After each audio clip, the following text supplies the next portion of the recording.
Good news for today. Our good news is from Psalms chapter 46, verse 11. The Lord Almighty is with us. The God of Jacob is our fortress. Hallelujah. Nasa atin ang Diyos na makapangyarihan, ang Diyos ni Jacob na ating kanlungan. Hallelujah.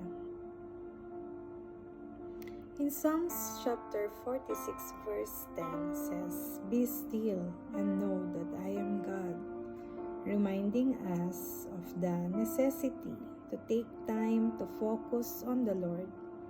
Many people find that a quiet time is an essential part of each day, a time to read the Bible, to pray, and to consider the goodness and greatness of God.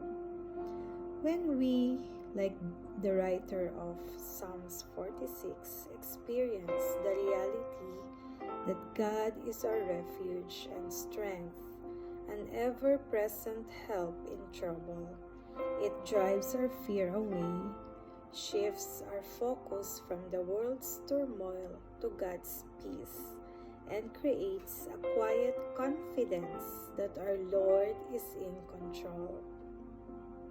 No matter how chaotic the world may become around us, we can find quietness and strength in our Heavenly Father's love and power.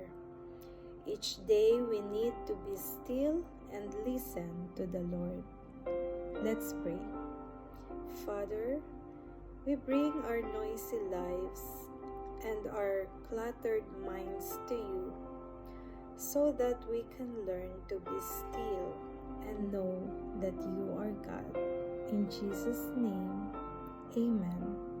Have a blessed Thursday, everyone. Till next good news.